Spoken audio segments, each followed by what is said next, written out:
قرآن مجید فرقان حمید کے دوسرے پارے میں جو پہلے دو رکوع ہیں ان کے اندر دو مضامین اللہ کریم نے بیان فرمائے ہیں۔ سب سے پہلے تو تبدیلی قبلہ کی بات ارشاد فرمائی گئی ہے۔ اہل یہود یہ طعنہ دیتے تھے کہ دین نیا لے آئے ہیں لیکن قبلہ وہی ہمارے والا پرانا ہے، تو نبی کریم علیہ السلام نے مدینہ منورہ میں بھی 16-17 مہینے بیت المقدس کی طرف منہ کر کے نماز ادا فرمائی۔ ایک دن ظہر کی نماز حضور پڑھا رہے تھے تو دل میں خیال آیا کہ اللہ کبھی قبلہ تبدیل ہو جائے۔ 2 رکعتیں حضور نے بیت المقدس کی جانب منہ کر کے نماز پڑھی، اور حضور نے جیسے ہی اپنی توجہ آسمان کی طرف فرمائی تو رب کریم نے فرمایا، محبوب ہم آپ کا بار بار آسمان کی طرف دیکھنا ملاحظہ کر رہے ہیں، آپ جدھر منہ کریں گے ہم ادھر ہی قبلہ بنا دیں گے۔ تو اللہ تبارک و تعالیٰ نے قبلے کو تبدیل فرما دیا اور فرمایا یہ آزمائش ہے، یہ آزمائش ہے پیروی کرنے والوں کے لیے۔ بہت سارے لوگ ایسے ہوں گے جو الٹے پاؤں پھر جائیں گے کہ کل قبلہ اور تھا اور آج قبلہ اور ہے، لیکن بہت سارے ایسے ہیں، بلکہ سارے ہی ایسے ہیں جنہوں نے سوال ہی کوئی نہیں کیا۔ ان کی توجہات کا قبلہ میرے نبی کریم علیہ السلام کی ذات ہے، کوئی سوال نہیں کیا، حضور کے پیچھے صحابہ نے نمازیں ادا کی۔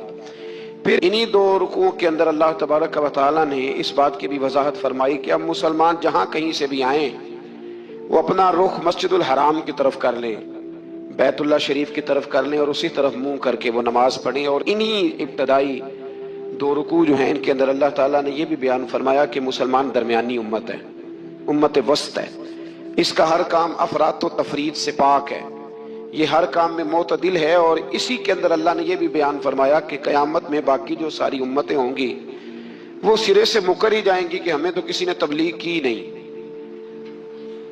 وہ اپنے انبیاء کرام علیہ السلام کا تبلیغ کرنا بھول ہی جائیں گے، وہ مکر جائیں گے۔ تو رب کریم پھر نبی کریم علیہ السلام کی امت کو ارشاد فرمائے گا کہ کیا تم گواہی دیتے ہو کہ نبیوں نے تبلیغ کی؟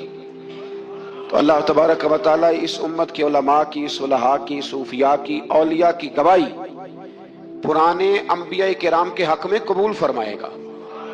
یہ قرآن مجید پڑھ رہا ہوں، اس امت کے اولیاء، صوفیاء، علماء، راسخون فی العلم، یہ لوگ اٹھ کے گواہی دیں گے کہ ہاں اے اللہ، انبیاء کرام نے تبلیغ کی تھی اور تیری دعوت کو انہوں نے لوگوں تک پہنچایا تھا۔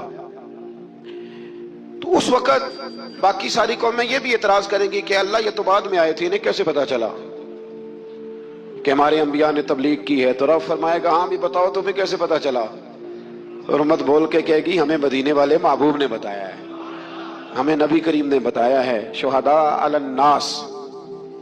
تو امت گواہی دے گی وَيَكُونَ الرَّسُولُ عَلَيْكُمْ شَهِيدًا، اور فرمایا پھر میرے رسول اپنی امت پر گواہی دیں گے، پھر نبی کریم علیہ السلام امت پر گواہی دیں گے، اور اس طرح اس امت کی گواہی اللہ تبارک و تعالیٰ قبول فرما کے باقی سارے انبیاء کرام علیہ السلام کے تشریف لانے کو قبول فرمائے گا، اور اس گواہی کو منظور کر کے اب امتوں پر حد جاری کی جائے گی کہ تمہیں تبلیغ کی گئی تھی، پھر تم نے اس بات کو قبول کیوں نہ کیا۔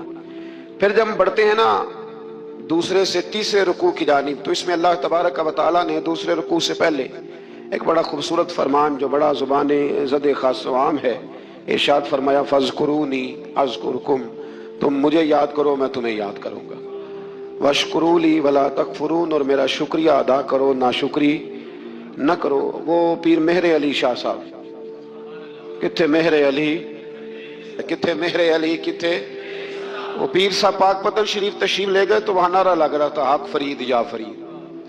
کچھ لوگ ہوتے ہیں نا فٹافٹ اعتراض کرتے ہیں، تو ایک صاحب نے پیر صاحب سے کہا یہ کیا نعرہ لگ رہا ہے؟ تو آپ فرمانے لگے یہ قرآن سچا ہو رہا ہے۔ کہا کیا مطلب؟ فرمایا اللہ کا وعدہ ہے تم میرا ذکر کرو میں تمہارے چرچے کرا دوں گا۔ تو فرمایا فرید الدین نے ساری زندگی رب رب کیا ہے، اب ان کے جانے کے بعد اللہ فرید فرید کروا رہا ہے۔ تو اس سے آگے جب ہم چلتے ہیں دوسرے سے تیسرے رکوع میں تو بڑی معروف آیات، یا ایھا الذین آمنوا استعینوا بالصبر والصلاۃ ان اللہ مع الصابرین، صبر کا حکم دیا گیا، اور جو صبر کرے اس کو اللہ نے اپنی معیت کی بشارت سنائی۔ پھر جو اس کے رستے میں قتل ہو جائیں انہیں مردہ کہنے سے منع کیا۔ پھر فرمایا تمہیں مشقت جھیلنی پڑے گی، تمہیں آزمایا جائے گا، تمہیں بھوک سے، پھلوں اور جانوں کی کمی سے، خوف سے آزمایا جائے گا، اور پھر جو صبر کرے گا فرمایا اسے اللہ تعالیٰ بشارت بھی عطا فرمائے گا، اور اس پر رب کریم اپنی رحمتوں کا نزول بھی فرمائے گا، اور فرمایا یہی وہ لوگ ہیں ہم المہتدون، جن کو صبر کرنا آتا ہے، جن میں حوصلہ ہے، جن میں تحمل مزاجی ہے۔ فرمایا یہی وہ لوگ ہیں جو اپنے رب کی طرف سے ہدایت پر ہیں۔ اصل ہدایت اس آدمی کے پاس ہے جس میں پھر کچھ صبر بھی ہے، کوئی حوصلہ بھی ہے، کچھ سکون بھی ہے۔ پھر اس سے آگے جب ہم بڑھتے ہیں تو اللہ تبارک و تعالیٰ نے تھوڑے سے مسائل حج بیان فرمائے۔ پھر اس سے آگے جا کے اللہ تبارک و تعالیٰ نے اپنے رب ہونے کی کچھ نشانیاں، کچھ علامتیں بیان فرمائی، اور وہ والی علامتیں بیان فرمائی جو انسانی شعور کے مطابق ہیں، جن کو انسان روز دیکھتا ہے۔ فرمایا زمین آسمان کے پیدا کرنے میں اور رات اور دن کے اختلاف ہونے میں، کہ جب رات ہوتی ہے تو دن نہیں ہوتا، اور جب دن ہوتا ہے تو پھر رات نہیں ہوتی۔ اور فرمایا یہ جو منو ٹنو وزن لے کے دریا اور کشتی سمندر میں چلتی ہے، فرمایا اس میں، اور جب ہم آسمان سے پانی برسا کر زمین سے پھل اگاتے ہیں، تو یہ ساری چیزیں دیکھ کے سمجھ جاؤ یہ خود نہیں بنی، انہیں کوئی بنانے والا ہے، انہیں کوئی بنانے والا ہے۔ ان آیات کے اندر اللہ تبارک و تعالیٰ نے اپنے ہونے کی علامتیں بیان کی، اور پھر اسی مضمون میں آگے چل کے فرمایا کہ جب میرے بندے میری یہ نشانیاں دیکھتے ہیں تو والذین آمنوا اشد حبا للہ، پھر ایمان والے اپنے رب سے شدید محبت کرتے ہیں، پھر وہ اپنے رب سے شدید محبت کرتے ہیں۔ اور پھر اللہ تعالیٰ نے اسی رکوع میں آگے جا کے ارشاد فرمایا کہ بنایا سارا کچھ تمہارے لیے ہے، بنایا سارا کچھ، یہ چوتھے سے پانچواں رکوع آپ دیکھیں گے، فرمایا بنایا سارا کچھ تمہارے لیے ہے، پر تم نے وہ کھانا ہے جس کے کھانے کی تمہیں اجازت دی گئی ہے، حلالا طیبا، پاکیزہ چیز، سارا کچھ تمہارے لیے ہے، پر جس کی اجازت ملے تم نے وہی، کچھ چیزوں کی یہاں کھانے کی ممانعت ہے لیکن جنت میں وہ چیزیں کھانے کی اجازت ہوگی۔ تو فرمایا تم حلال اور طیب چیز کھاؤ، شیطان تو تمہیں بے حیائی کا اور برائی کا حکم دیتا ہے، لیکن تم اس طرف آؤ جس چیز کا تمہارا رب تمہیں حکم ارشاد فرماتا ہے۔ پھر اللہ تبارک و تعالیٰ نے اسی پارے کے اندر، انہی آیات مقدسہ کے اندر، چوتھے سے پانچویں رکوع میں 4 ان چیزوں کا بیان فرمایا جو قطعی طور پر حرام ہے۔ 4 وہ چیزیں جو قطعاً حرام ہیں، ان میں سب سے پہلے ارشاد فرمایا کہ مردار، جو جانور ذبح نہ کیا جائے اور بغیر ذبح کے مر جائے وہ کھانا حرام ہے۔ پھر ارشاد فرمایا بہتا ہوا خون، یہ بھی حرام ہے۔ اب آپ کہیں گے وہ تو خون لگتا ہے روز لوگوں کو، وہ تو لگتا ہے، بوتلوں کی بوتلیں نوجوان خون دیتے ہیں۔ تو اس میں ہمارے بزرگوں نے مسئلہ یہ بیان فرمایا کہ ضرورت کے لیے دینا جائز ہے، مجبوری ہو تو پھر خون دینا، جس طرح انسان مر رہا ہو تو اس کے لیے مردار کھانا بھی جائز ہے۔ تو کوئی بیمار، اتنا بیمار کہ اب ڈاکٹر کہے کہ سوائے خون کے کوئی اور چارہ نہیں ہے، تو وہ دینا جائز ہے بالکل، جو دے گا اللہ اسے اجر بھی عطا فرمائے گا۔ تو اسی طرح تیسرے نمبر پر سور کا گوشت، یہ بھی قطعاً حرام ہے، کوئی ایسی صورت ہی نہیں کہ جو اس کو جائز کیا جا سکے۔ اور پھر اللہ تبارک و تعالیٰ نے اسی آیت میں اس کا بھی ذکر فرمایا جس پر لوگ عقیدے کے لحاظ سے بڑا دھوکہ دیتے ہیں۔ فرمایا وما اہل بہ لغیر اللہ، اور وہ جس پر وقت ذبح غیر اللہ کا نام لیا جائے، جس پر وقت ذبح، جس پر غیر اللہ کا نام لیا جائے، وہ جانور بھی حلال ہے۔ اس آیہ مبارکہ کو سامنے رکھ کے نا بڑا الجھاؤ پیدا کیا جاتا ہے، جس پر غیر کا نام آ گیا وہ حرام ہو گیا، لہذا کسی نے کہہ دیا کہ یہ بکرا غوث اعظم کے نام کا رکھا ہے تو یہ حرام ہے، اور کسی نے کہا کہ یہ میں نے 11ویں شریف کے لیے دمبا رکھا ہے، قربانی حضور غوث اعظم کے سال ثواب کے لیے دوں گا تو یہ درست نہیں۔ تو بھئی یاد رکھو وقت ذبح، یہاں تمام مفسرین نے یہی لکھا ہے کہ وقت ذبح کسی اور کا نام لیا تو پھر وہ حرام۔ دیکھیں نا، کسی بندے نے اگر کہہ دیا کہ یہ دمبا زید کا ہے، 4-5 دمبے بکرے گھوم رہے تھے، کسی نے کہہ دیا زید کا ہے، یہ بکر کا ہے، یہ امر کا ہے، یہ سعد کا ہے، اب کیا یہ لفظ کہنے سے وہ حرام ہو جائے گا؟ روز کہتے ہو کہ نہیں کہتے؟ وہ عجیب فلسفہ ہے نا لوگوں کا۔ اگر آپ نے کہہ دیا غوث پاک کے سال ثواب کے لیے ہے تو پھر وہ حرام ہو گیا جی۔ تو اگر یہ کہا جائے کہ میں نے بیٹے کے عقیقے کے لیے رکھا ہے، پھر بھائی اگر ولیمے کے لیے رکھا ہو تو وہ تو کہہ رہا میں نے بیٹے کے لیے رکھا ہوا ہے، حالانکہ بکرا تو اللہ کے نام کا ہے۔ تو بلا وجہ لوگ اس میں ایسی چیزیں پیدا کرتے ہیں۔ تو اس کو سمجھ لیں، یہ قرآن مجید کی آیت نمبر 173 ہے، جس میں اللہ تبارک و تعالیٰ نے بڑی وضاحت کے ساتھ ان چیزوں کا ذکر فرمایا جن کا کھانا بالکل ناجائز ہے۔ تو وہ 4 چیزیں آپ کی سمجھ میں آ گئی جی۔ سب سے پہلے مردار، پھر بہتا ہوا خون، پھر سور کا گوشت، اور چوتھے نمبر پہ وہ جانور جس پر وقت ذبح کرتے وقت کہا جاتا ہے نا بسم اللہ ہے۔ ہاں، اب مرغا خریدنے جاؤ گے نا تو اس سے کہنا ذرا اونچا پڑے۔ میں نے ایک سے پوچھا، میں نے کہا تو تکبیر ہی نہیں پڑھتا؟ کہتا میں نے پکی پڑھ کے چھری پہ پھونک لی ہے۔ تو میں نے کہا یہ کون سا نیا دین نکلا ہے؟ کہتا چھری پہ پھونک لی ہے تو اب پکی ہو گئی چھری۔ تو میں نے کہا چھری کے ساتھ اگر کسی نے پیاز کاٹ لیا تو پھر تیری پھونک کا کیا بنے گا؟ تو گئی نا جی۔ تو اس لیے یہ جانور جب حلال ہوگا جب کہا جائے گا بسم اللہ ہے اللہ اکبر۔ پھر آگے 5 میں سے 6 رکوع میں جو پہلی آیت ہے نا، اس میں اللہ تعالیٰ نے ایک چیز کے بارے میں نصیحت فرمائی ہے۔ جب یہ قبلے کی تبدیلی کی بات ہوئی تو یہودی بھی اپنے قبلے پر اصرار کرنے لگے، عیسائی بھی اپنے قبلے پر اصرار کرنے لگے۔ وہ کہنے لگے مشرق کی جانب منہ کر کے نماز پڑھنی ہے، یہ کہنے لگے مغرب کی جانب منہ کر کے نماز پڑھنی ہے۔ تو اللہ کریم نے فرمایا یہ تو نیکی نہیں کہ منہ مشرق کی جانب کرو یا مغرب کی جانب کرو۔ تو یا اللہ نیکی کیا ہے؟ فرمایا نیکی وَلَٰكِنَّ الْبِرَّ مَنْ آمَنَ بِاللَّهِ وَالْيَوْمِ الْآخِرِ، فرمایا نیکی تو یہ ہے کہ اللہ اور آخرت پر ایمان لاؤ۔ نیکی ایمان کا نام ہے۔ پھر فرمایا فرشتوں پر، کتابوں پر، نبیوں پر ایمان لاؤ، اور اپنا مال خرچ کرو اللہ کی محبت میں، رشتہ داروں پر، یتیموں پر، مسکینوں پر، مسافروں پر، مانگنے والوں پر، غلام آزاد کرانے کے لیے۔ اور فرمایا نیکی تو یہ ہے کہ نماز قائم کرو، زکوٰۃ ادا کرو، اپنے وعدے پورے کرو جب تم وعدہ کر لیتے ہو، اور جب تمہیں کوئی مصیبت پہنچے اس پر صبر کرو۔ فرمایا اولئک الذین صدقوا، یہ وہ لوگ ہیں جو نیکی کے دعوے میں سچے ہیں، جو ایمان بھی لائیں، خرچ بھی کریں، مصیبت پر صبر بھی کریں۔ یہ وہ لوگ ہیں جو ایمان کے دعوے میں سچے ہیں۔ وَأُولَٰئِكَ هُمُ الْمُتَّقُونَ، اور یہ وہ لوگ ہیں جو پرہیزگار ہیں اللہ سے۔ آگے یہ آیت جس میں اللہ نے قصاص کا حکم دیا ہے، بدلہ لینے کا، یہ حکم اسٹیٹ کے لیے ہے، حکمرانوں کے لیے۔ فرمایا کہ جب کوئی شخص کسی کے ساتھ کوئی ظلم کرے تو پھر اس کا بدلہ لو۔ تو کس طرح بدلہ لینا ہے؟ فرمایا الحر بالحر والعبد بالعبد والانثى بالانثى، آزاد کے بدلے آزاد، غلام کے بدلے غلام، عورت کے بدلے عورت۔ ہاں اگر کوئی وارث معاف کر دے تو بات الگ ہے، ورنہ بدلہ لو۔ اور قرآن مجید نے یہاں ارشاد فرمایا کہ اگر تم بدلہ لوگے تو زندگی ملے گی، تمہیں زندگی ملے گی۔ اگر حکمران مجرموں کو سزا دیں گے تو باقی لوگوں کی زندگی محفوظ رہے گی، بچے گی۔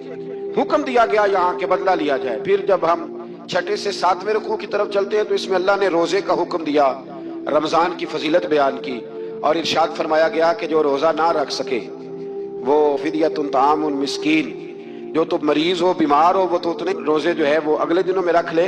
اور آگے جا کے یہ بھی بتایا گیا کہ جو زیادہ ہی بیمار ہو پھر وہ ایک مسکین کا فدیہ دے دے، کھانا دے دے۔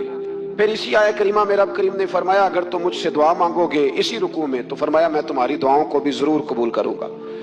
پھر اسی میں بتایا گیا کہ رات کے وقت تمہیں کھانے کی بھی اجازت ہے اور عمل زوجیت کی بھی تمہیں اجازت دی جاتی ہے۔ اسی طریقے سے پھر آگے اللہ تبارک و تعالیٰ نے حج کے مہینوں کے بارے میں علامتیں ارشاد فرمائیں اور مسائل حج کچھ آگے جا کے بیان کیے۔ اور ایک اور غلط رسم لوگ رسمیں بنا لیتے ہیں نا، ایک اور رسم تھی کہ یہودی اور عیسائی جب حج کرتے تھے نا احرام باندھ لیتے تھے، پھر دروازے سے گھر میں داخل نہیں ہوتے تھے، اوپر سے چھلانگ لگا کے کہ اب ہم پاک ہو گئے۔ تو دروازہ چونکہ گناہگار ہے، اس کے بیچ سے گناہگار آتے جاتے رہے ہیں، لہذا دروازے سے نہیں گزرتے تھے۔ تو اللہ کریم نے فرمایا یہ کوئی نیکی نہیں، یہ کوئی طریقہ نہیں کہ تم دروازوں سے نہ گزرو، وَلَٰكِنَّ الْبِرَّ مَنِ اتَّقَىٰ، دروازے کے اوپر سے چھلانگ لگانا نیکی نہیں، بلکہ نیکی تو یہ ہے کہ اللہ سے ڈرنا شروع کر دو۔ حج کے بعد پاک صاف ہو جاؤ، ڈرنا شروع کرو، یہ اصل میں نیکی ہے۔ تو پھر اللہ تبارک و تعالیٰ نے حج کے مسائل کافی تفصیل کے ساتھ، چونکہ وہ فقہی مسائل ہیں اور پوری اس کی جزیات ہیں، لہذا وہ ایک نشست میں کرنے کی بات نہیں، تو رب کریم نے وہاں مشعر حرام کا بھی ذکر فرمایا اور ان سب چیزوں کی طرف نشاندہی فرمائی جن پر توجہ کرنا امت مسلمہ کے لیے بڑا ہی ضروری ہے۔ پھر آگے 8ویں رکوع تک یہ باتیں مختلف انداز میں چلتی رہیں۔ پھر 9ویں سے 10ویں رکوع میں ایک بات رب کریم نے یہ ارشاد فرمائی کہ میں نے کافروں کی نظر میں نا، جب انہوں نے میری نافرمانی کی ہے، میرے کلمہ نہیں پڑھا، میرے محبوب کو نہیں مانا، قرآن مجید کو نہیں مانا، تو فرمایا میں نے دنیا کی زندگی ان کے سامنے مزین کر دی۔ یہ بڑی سمجھنے والی بات۔ فرمایا زُيِّنَ لِلَّذِينَ كَفَرُوا، وہ جنہوں نے کفر کیا تھا نا ان کے لیے زینت دے دی، کسے؟ حیات الدنیا، دنیا کی زندگی کو اللہ نے نا ان کے لیے حسین کر دی، انہیں بڑے اچھے لگتے ہیں، یہ میری جائیداد ہے، یہ میرا باغ ہے، او میری حویلی ہے، یہ سارے میرے جناب بنگلے ہیں۔ فرمایا یہ چیزیں ہم نے کافروں کی نظر میں پھر پیاری کر دی۔ سمجھیے گا بات، یہ کافر کا طریقہ ہے کہ وہ دنیا داری کا مال دیکھتا ہے تو اس کی آنکھیں کھل جاتی ہیں، بڑا راضی ہوتا ہے۔ مومن کا یہ طریقہ، مومن کس بات پہ راضی ہوتا ہے؟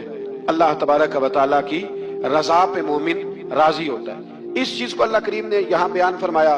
پھر اس سے آگے جو حرمت والے مہینے ہیں ان مہینوں کا ذکر کیا گیا۔ پھر اللہ تبارک و تعالیٰ نے جوے اور شراب کو حرام قرار دیا۔ 219 نمبر آیت ہے، اسی رکوع میں اللہ تبارک و تعالیٰ نے اس کا بھی تذکرہ فرمایا۔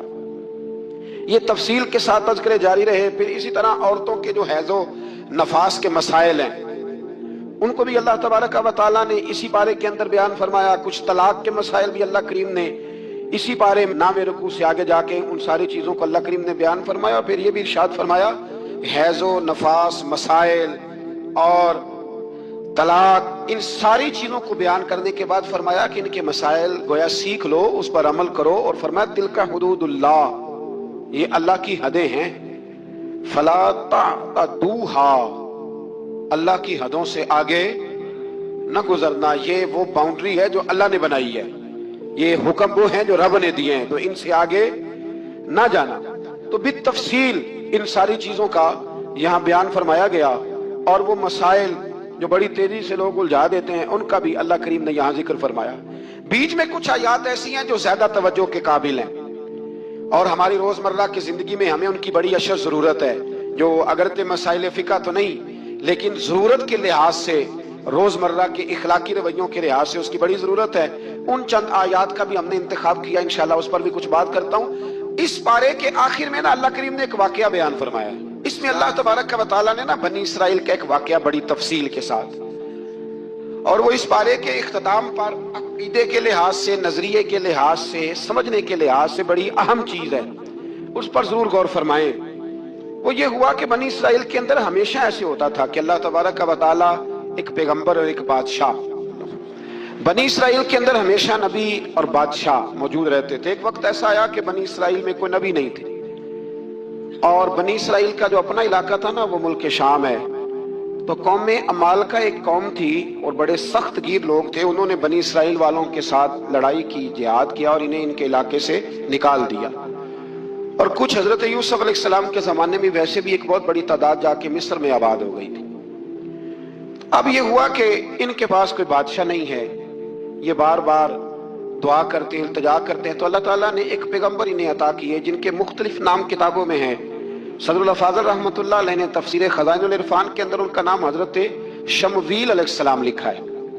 حضرت شمویل علیہ السلام کو اللہ تعالیٰ نے نبوت عطا فرمائی، اور جب حضرت شمویل علیہ السلام اللہ کے نبی ہوئے، بنی اسرائیل والوں کو یقین آیا کہ اللہ نے الحمدللہ ہمیں ایک نبی کے جھنڈے تلے جمع کر دیا ہے، تو پھر انہوں نے کہا کہ آپ ہمارے سامنے ایک بادشاہ بھی مقرر کریں تاکہ ہم اس کی سرپرستی میں جہاد کریں۔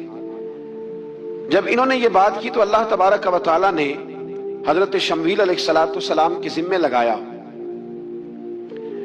تو ایک اس زمانے میں اللہ کے نیک بندے تھے، جناب طالوت علیہ السلام ان کا نام تھا۔ تو حضرت شمویل علیہ السلام نے انہیں کہا کہ اللہ کریم نے نا تمہارا بادشاہ طالوت کو بنایا ہے، ان کا نام بھی قرآن مجید نے ذکر فرمایا ہے۔ تو بنی اسرائیل کے لوگ کہنے لگے یہ تو غریب آدمی ہے، وہ بکریاں چرایا کرتے تھے، لیکن علم میں بڑے پختہ تھے، وجود میں بڑے طاقتور تھے۔ تو کہا کہ یہ تو غریب آدمی ہے، تو ہم تو زیادہ حق رکھتے تھے کہ ہمیں بادشاہ بنایا جائے۔ تو حضرت طالوت علیہ السلام کے بادشاہ بننے کے بعد حضرت شمویل علیہ السلام نے جو بات کی، اللہ کریم نے اسے قرآن مجید میں بیان فرمایا۔ رب فرماتا ہے بسطۃ فی العلم والجسم، اسے اس لیے تمہارا بادشاہ بنایا گیا ہے کہ اسے ہم نے کشادگی دی ہے، علم میں بھی اور جسم میں بھی۔ بڑے ماشاءاللہ موٹے تازے تھے، وجود بڑا طاقتور تھا۔ کچھ موٹے تازے ہوتے ہیں پر طاقتور نہیں ہوتے، موٹے تازے بھی تھے اور طاقتور بھی تھے۔ فرمایا کہ وجود میں بھی طاقت ہے اور علم میں بھی اللہ نے انہیں وسعت عطا فرمائی۔ تو بنی اسرائیل والے کہنے لگے جی نہیں جی کوئی بندہ اور آ جائے، یہ ہمارا بہت بڑا مسئلہ ہے نا جی، ہر ایک کی مرضی کی نہ تو بات ہو سکتی ہے اور نہ ہر بندہ ہر ایک کی مرضی پر پورا۔ کہنے لگے نہیں جی کوئی اور ہونا چاہیے تھا، ہمیں کیسے پتا چلے گا کہ اللہ نے مقرر کیا ہے؟ بڑی خاص بات ہے، اس کو سمجھیے گا، یہ سارا مضمون آپ کو ملے گا